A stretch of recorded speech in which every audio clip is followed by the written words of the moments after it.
दिवाली की पूर्व संध्या पर लोगों का उत्साह और घरों की सजावट। दिवाली भारत का सबसे प्रमुख और उल्लासपूर्ण त्योहार है, जो अंधकार पर प्रकाश की विजय का प्रतीक है। ये पर्व सिर्फ एक धार्मिक उत्सव नहीं, बल्कि सांस्कृतिक परंपराओं और सामाजिक मेल मिलाप का भी प्रतीक है। दिवाली से एक दिन पहले, यानी दिवाली की पूर्व संध्या पर लोगों में जबरदस्त उत्साह होता है।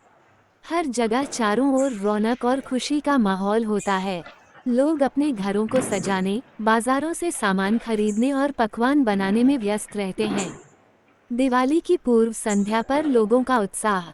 दिवाली की पूर्व संध्या से ही बाजारों में चहल पहल शुरू हो जाती है। लोग अपने परिवार के साथ मिलकर पूजा की सामग्री, मिठाइयाँ, पटाखे, नए कपड़े और सजावटी सामान खरीदने जाते हैं। इस दिन का विशेष महत्व होता है क्योंकि लोग अपनी तैयारियों को अंतिम रूप देते हैं।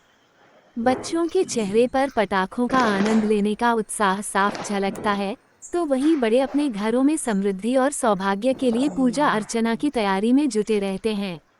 घरों की सजावट। दिवाली की पूर्व संध्या पर घरों को खूबसूरती से सजाने का विशेष महत्व है। मान्यता है कि इस दिन माता लक्ष्मी घरों में प्रवेश करती हैं और खुशहाली का आशीर्वाद देती हैं, इसलिए हर कोई अपने घर को सजाने में पूरी मेहनत लगाता है। घरों को सजाने के कई तरीके हैं, जिनसे घर में उत्सव का माहौल बनता है। 1. दीपक और मोमबत्तियां। दीपावली पर घरों के बाहर और अंदर दीपक जलाने की परंपरा है। ये सिर्फ सजावट नहीं, बल्कि अंधकार पर प्रकाश की विजय का प्रतीक भी है। मिट्टी के दीपकों में तेल डालकर उन्हें घर के हर कोने में रखा जाता है। अब बाजारों में रंग बिरंगी मोमबत्तियां और विभिन्न आकार के दिए भी मिलते हैं, जो घरों की सुंदरता को और बढ़ा देते हैं। 2. रंगोली। रंगोली बनाना दिवाली की पूर्व संध्या की एक महत्वपूर्ण परंपरा है। घर के मुख्य द्वार पर रंगोली सजाई जाती है, जो माता लक्ष्मी का स्वागत करने के लिए बनाई जाती है। रंगोली को विभिन्न रंगों और डिजाइनों से सजाया जाता है, जो घर की खूबसूरती को बढ़ाते हैं और इसे एक आकर्षक रूप देते हैं। 3. लाइटिंग और सजावटी बल्ब। आजकल रंग बिरंगी लाइटिंग का चलन भी काफी बढ़ गया है। लोग अपने घरों के बाहर दीवारों, बालकनी और खिड़कियों पर लाइटिंग लगाते हैं। इन लाइटों की झिलमिलाहट रात के अंधेरे को दूर करती है और दिवाली के माहौल को और खास बनाती है। 4. फूलों से सजावट। दिवाली के समय घरों को फूलों से सजाने का रिवाज भी है।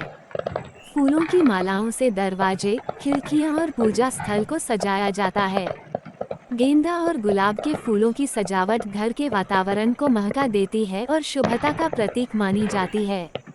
5. तोरण और बंधनवार। घर के मुख्य दरवाजे पर तोरण और बंधनवार लगाने की भी परंपरा है। ये बंधनवार आम के पत्तों, फूलों और मोतियों से बनाए जाते हैं, जो सौंदर्य के साथ ही पारंपरिकता का प्रतीक होते हैं। पारंपरिक सजावट और आधुनिकता का संगम। आजकल लोग पारंपरिक सजावट के साथ साथ आधुनिक सजावटी वस्त्र और लाइट्स का भी उपयोग करते हैं। बाजार में विभिन्न प्रकार के इलेक्ट्रिक दिए, सजावटी बल्ब और लेड लाइट्स उपलब्ध हैं, जो कम समय में घर को सजाने में मदद करते हैं। इसी तरह मोमबत्तियों के अलग अलग आकार और डिजाइनों ने भी सजावट के विकल्पों को बढ़ा दिया है। लोग पारंपरिक दीपकों और आधुनिक मोमबत्तियों का संयोजन करते हैं, जिससे एक अनोखा सौंदर्य उत्पन्न होता है। संक्षेप में, दिवाली की पूर्व संध्या हर व्यक्ति के दिल में खुशी और उल्लास का संचार करती है। इस दिन का उत्साह हर घर, हर गली और हर बाजार में महसूस किया जा सकता है। घरों की सजावट, दीपकों की रोशनी और रंग बिरंगी रंगोलियों से पूरा वातावरण आलोकित हो जाता है। हर कोई दिवाली का स्वागत बड़ी धूमधाम से करता है, जिससे न केवल उनके घर बल्कि उनके जीवन में भी खुशियों की रोशनी फैल जाती है।